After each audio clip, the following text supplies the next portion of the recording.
ไม่ซุงพี่น้องเขากุ๊กก็ค่ะเนาะเมื่อในมาทบยาขาวใจหนุ่มในค่ะเนาะเมื่อในแต่มา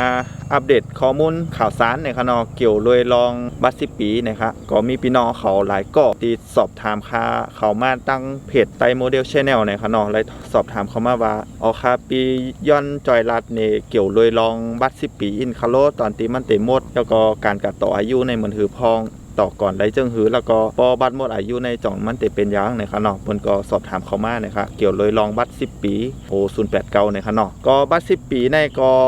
ตีสำรวจครั้งล่าสุดก็เมื่อปี54ค่ะเนาะเมื่อปี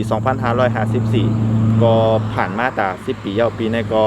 ปี64นะครับเนาะก็ได้ถึงมาแต่10 ปีนะครับนะก็บางก็บัตรก็เต็มหมดอายุนะครับเนาะแล้วก็บางก็ไปหมดอายุเตอแล้วบางก็หมดอายุกะเย้านะครับนะเพิ่นก็เลยสอบถามกันเขามาของนะครับเนาะบัตร10 ปีเนี่ยมันหมดอายุเมื่อไหร่นะครับเนาะขึ้นอยู่กับตีอำเภอทางกำหนึ่งว่าเปิ้นได้รับตามมาตรการช่วงโควิดในเจิ้งหือนะครับเนาะอย่างตีอำเภอฝางค่ะเนาะเมื่อแล้วในเปิ้นรับเฉพาะบัตร10 ปีที่มันหมดอายุกะเย้าถึงเตมาต่อไรนะครับเนาะบางก็บัตรไปหมดอายุข้างแทง4-5 เดือนข้างแทงเดือน5หรือว่า14-15 วันเตมาต่อก่อนให้ไหนค่ะเนาะก็อย่างเตรียมเพื่อฝางก็คือก้นมันนำค่ะเนาะแล้วก็เปิ้นก็เลยบอกว่าคือบัตรหมดอายุก่อนแล้วก็ถึงเตมาต่อไรนะครับนะอำนั้นก็สั่งว่าบัตรหมดอายุกะเย้านับตั้งแต่ว่าบัตรหมดอายุค่ะเนาะต่อถึง2 เดือนนะครับนะอำนั้น60 วันนะครับใจบัตรไรนะครับเนาะในช่วง60 วันหรือว่าในช่วง2 เดือนนั่นเ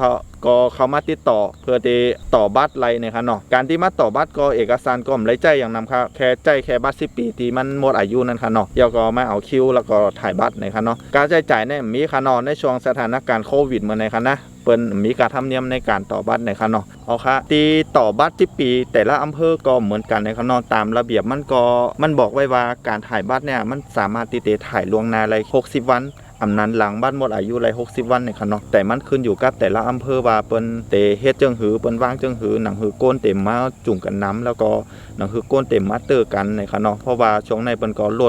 ดจำนวนที่การมาติดต่อสถานที่ราชการเนี่ยค่ะเนาะเพื่อที่เตลดความเสี่ยงในเรื่องของโควิดเนี่ยค่ะเนาะแล้วก็ข้อมูลที่ค่าเขาไล่ปันกันเนี่ยค่ะเนาะย้อนถ่อมด้วยข้อมูลหลีๆแล้วก็ก้อยลาดปันกันเนี่ยค่ะเนาะในเรื่องของบัตร10 ปีที่หมดอายุเนี่ยค่ะเนาะอย่าไปเอาข้อมูลที่มันผิดพลาดหรือว่ามันผิดเพี้ยนกันลัดต่อกันคือมันเข้าใจผิดเนี่ยค่ะเนาะบางคลิปที่ค่าเขาลัดมากค่ะเขาก็พยายามติเน้นย้ำในเรื่องของการปั่นข้อมูลเนี่ยค่ะเนาะก็คือถ่อมต้วยหลีๆแล้วก็แต่ต้องต้วยหลีๆถ้าสมมุติว่าป่องใจจังหือหรือว่าเข้าใจจังหือก็สามารถตักสอบถามค่าเขามาไล่ตั้งเพจนั้นก็สอบถามมาไล่ตั้ง YouTube นะคะเนาะก็คือจะมีแอดมินรอตอบแล้วก็สั่งว่าค่าเขาไล่ตอบช้าหรือว่าตอบกัดเทิงจังหือก็ย้อนขว้างบันนะคะเนาะเพราะว่ามีคนสอบถามเขามานำแล้วก็ค่าเขาก็ทยอยตอบปันนะคะเนาะบางคำถามก็ค่าเขาก็เลยตอบกับห้องเย้านะคะเนาะอันที่ค่าเขาไปเลยตอบเนี่ยก็คือมันก็ยังมีทางตั้งน้ำนะคะเนาะก็เตะทยอยตอบปันนะคะสั่งว่าไล่มาติดต่อที่อำเภอก็คือมาทบยาขาขอไล่ตีอำเภอนะคะเนาะก็คือเตะไปปั่นข้อมูลว่าอยู่ที่อำเภอฝางนะคะเนาะก็คือในเรื่องของเอกสารการต่อบัตร5การเกี่ยวกับรองบัตร10 ปีเจ้าไหนคะเนาะก็ในหัวข้อเนี่ยก็เกี่ยวเลยรองบัตร10 ปีแล้วก็ในแทงอันก็คือเตะเป็นในเรื่องของบัตรชำรุดนะคะเนาะที่ว่าบัตรแล้ว5บัตรหาย5เจ้าไหนคะนะก็คือสามารถเข้ามาติดต่ออะไรเนี่ยค่ะเนาะโอเคอันนี้ก็เป็นข้อมูล